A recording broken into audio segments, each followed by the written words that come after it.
It happened on a Friday afternoon. We called him into the conference room. He sat down, calm, quiet, eyes hollowed out like the weight of something too big for anyone his age to carry. We told him, with the straightest faces we could muster, that he was being let go. And he didn't cry. He didn't beg. He didn't ask why. He looked at us, all of us, and said 4 words I'll never forget. Go fuck yourselves. Then he stood, walked out, packed up a small box of personal belongings from his desk, and left the building. No slamming doors, no yelling. Just the silence of someone whose world had already ended. And now, we'd just taken what was left. This is the story of how I, a vice president of sales at a software company, fired a 22-year-old employee just weeks after both his parents died in a car crash.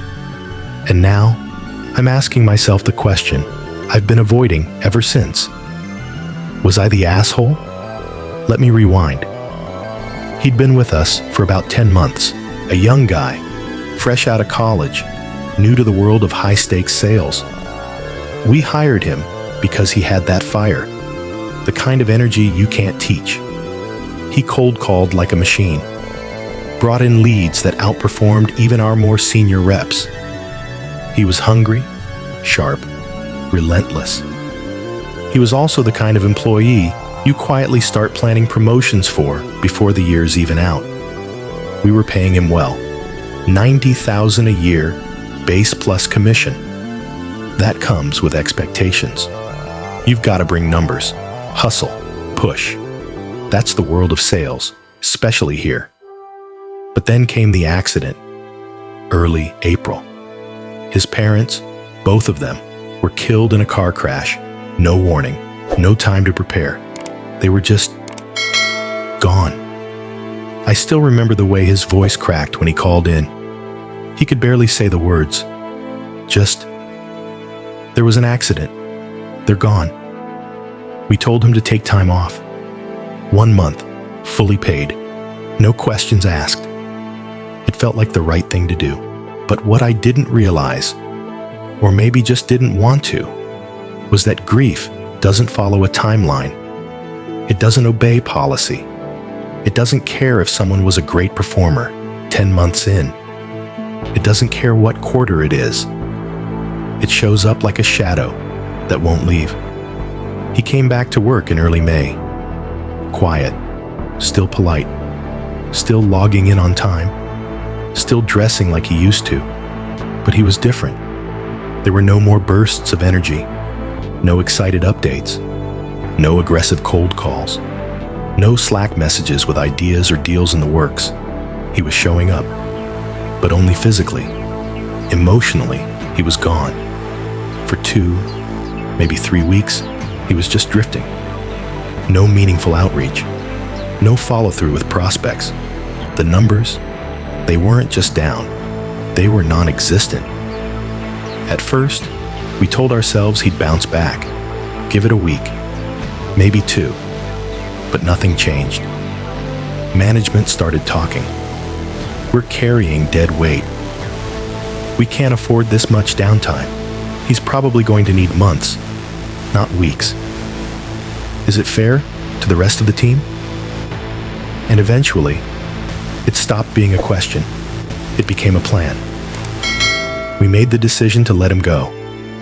No formal warnings, no performance improvement plan, just a single meeting on a Friday to end it. I thought I was being professional. He thought we were monsters. And now, sitting here weeks later, I keep going back to what happened in that room. Not the words, not even his outburst, but the silence that came before. The kind of silence that doesn't ask for understanding, because it knows it won't get it. My boyfriend was the first to say it out loud. He listened to the whole story, then just stared at me like he didn't recognize who I was. "You're a bunch of assholes," he said. "All of you, heartless." I told him we had a business to run, that sales doesn't wait, that we gave him a whole month off. He just shook his head. That's not compassion. That's convenience. And that's when it hit me. We didn't talk to him. Not once did we sit down and ask, "Are you okay?" Not once did we say, "We've noticed something's off. How can we support you?" Not once did we recommend therapy, or offer time to adjust, or even just listen. We assumed, we judged, we calculated, and then we cut him loose, because it was easier. And maybe that's the worst part. Not that we fired him, but that we did it without ever trying to understand the hole he was in. He was 22 years old. He didn't just lose his parents, he lost the people who would have cheered him on at his next promotion, who would have helped him file taxes, navigate leases, plan a future. He lost his safety net, his sounding board, his history. And a few weeks later, we took away his income, his stability, his daily purpose. We didn't just fire him. We made sure he fell without a parachute. But here's the twist.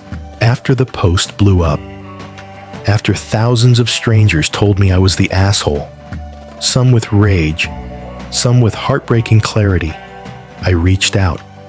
I didn't know what to say. I just asked if he was okay. He said he was staying at his girlfriend's place, that she'd been his rock, that he wasn't angry anymore, just tired. I offered to connect him with a recruiter friend of mine when he was ready. He said yes. And I really deeply hope he finds a company that sees more than just numbers. Because if I could go back, I wouldn't fire him.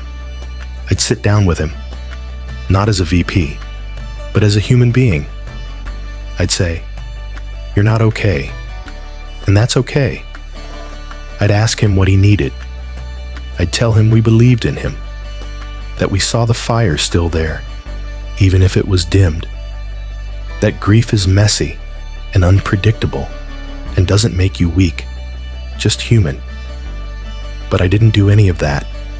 I fired him because we thought we couldn't wait, because empathy wasn't on the spreadsheet.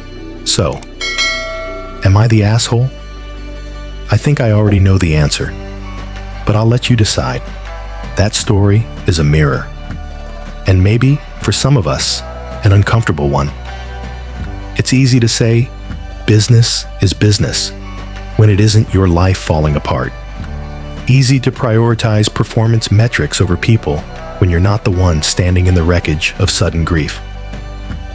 But here's the truth. We all say, we want loyalty, grit, great employees who go the extra mile. But how many of us are willing to walk with them when they hit the hardest mile of their life? This story reminds us that compassion isn't weakness. It's leadership. It's what turns companies into communities, managers into mentors, and jobs into something more than a paycheck. So here's the question we leave you with today. If someone on your team lost everything tomorrow, would you show up with a policy or with humanity? Comment below. Let's talk about it. And if you've ever been on either side of a moment like this, we'd love to hear your story. This is AITA Story Vault, where the stories cut deep and the truth hits harder.